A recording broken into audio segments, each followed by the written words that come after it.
Honestly, I just don't really feel comfortable in my own skin sometimes. She weighed 118 pounds or 117 pounds, and she went up to 160 or 70. So this is somebody that likes to eat. Hi, hello, and welcome back to a little bit of everything with lava. Today's video is going to be episode 3 of What's Lava Mad About Today? So, what am I mad about today? Beauty standards and body shaming in marketing. Beauty standards are defined as the individual qualifications women are expected to meet in order to embody the feminine beauty ideal and thus succeed personally and professionally.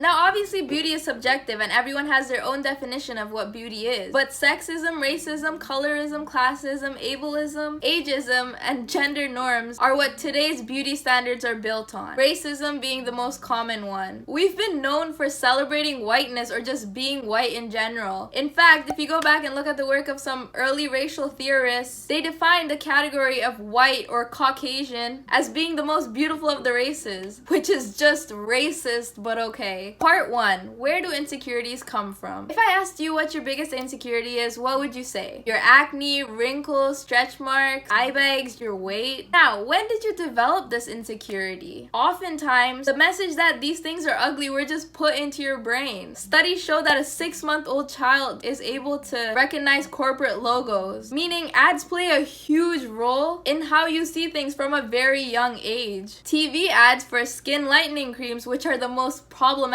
ads if you ask me, tell you that lighter skin is beautiful and no one will like you, hire you, or marry you if you're dark. Acne cream ads tell you that your skin is not beautiful if you have pimples. Ads about hair loss and wrinkles tell you that aging and everything that comes with it makes you ugly, when aging is literally the most normal thing in the world. Ads for razors and shaving cream for women tell you that your legs and arms don't look nice if they're hairy. Weight loss ads, that are the second most problematic, also tell you that no one will love you, marry you, or hire you if you're fat, and that your life will be miserable because of it. But you don't really watch TV, right? Because TV is for old people. But does that mean you're not exposed to the same sort of marketing tactics? You definitely are, but it's much more subtle, making it a lot worse. Social media has become such a huge platform for companies to easily find their target audience. If these apps were simply made for socialization, then Instagram wouldn't have replaced its likes and comments section with their shop. But that's a more obvious way of selling products. Let's look at the other ways things are being sold to you. Any influencer you follow is selling you a lifestyle. They make it seem like having all these things will help you live the same perfect life as them. But here's the worst part: the parasocial relationship you have with this influencer. These relationships lead you to trust that anything this influencer promotes is a good product and that they only wish the best for you. But that's not true. Kim Kardashian has been called out several times for promoting extremely unhealthy products, and she's definitely not the only one. Anyways, more on that later. Beauty vloggers suggesting products in their videos is just them trying to sell it to you. Self-help influencers constantly talking about detoxing and cleansing your body make you feel like your body is some filthy thing that needs cleansing. They're just constantly trying to sell you products that you don't need. You might also see posts of body positivity followed by ads like this one for apps that aren't even free. Now, I know some people are gonna say, well, TikTok is promoting body positivity. Yeah, really? This is a TikTok of a girl saying that she's glad that she has the same body as Camila Cabello. But here's the problem. At the end of the TikTok, she says, and she's still beautiful. You know what that implies? That implies that her body isn't actually beautiful, but I'm glad you're happy. It's extremely backhanded. The trend of normalizing normal bodies just points out people's insecurities more. And then there's Snapchat. Snapchat filters are extremely dangerous. They literally morph your entire face to look good, which is sometimes just making you look more Caucasian. It lightens your skin, gives you bigger lips, long lashes, big eyes, a small nose, a smaller chin. It even cleans all the blemishes and lines on your face. And now you can't take a single selfie without a filter because you feel ugly. So what now? You go and buy products to look more like yourself with the filter. Some people even go as far as doing surgery to look more like a filter. Part 2. The effects of body shaming. Nothing sums up the effects of body shaming like this video. Honestly, I just don't really feel comfortable in my own skin sometimes.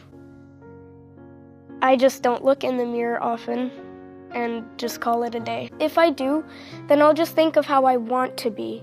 But if I don't, I just think, hey, this is how I am, let's deal with it. Seeing this makes me both angry and sad. No one should think they're ugly, let alone a child. Barely anyone is confident anymore. Some of the prettiest people I know said they feel ugly. I just wish these people could see themselves through my eyes. Now, these insecurities don't just cause low self-esteem. They can lead to eating disorders like anorexia and bulimia, or unhealthy habits like undereating, binge eating, excessive exercise, other mental health issues like depression, anxiety, body dysmorphia. It might even lead to death. The beauty standards and increasing popularity of cosmetic surgery are making us forget what natural beauty looks like. We're really starting to believe that different is ugly. Many people's relationships are even failing because these body standards are affecting how men feel about the women in their own lives. As soon as summer starts, many women and girls are concerned that their boyfriends are going to see Instagram models and start comparing it to them. People are damaging their natural features by putting harsh chemicals in their hair and doing dangerous surgeries. These enhancements sometimes come in the name of empowerment, but someone can only be empowered if they were made to feel unempowered in the first place. Part 3. Stakeholders. Who do you think profits off of your insecurities? It's definitely not you. Like I said, there are people who make you insecure and then empower you afterwards by selling you their products. The first people we're going to talk about are obviously the companies selling the beauty products. In 2019, the beauty industry was estimated to be worth $532 billion and $89.5 billion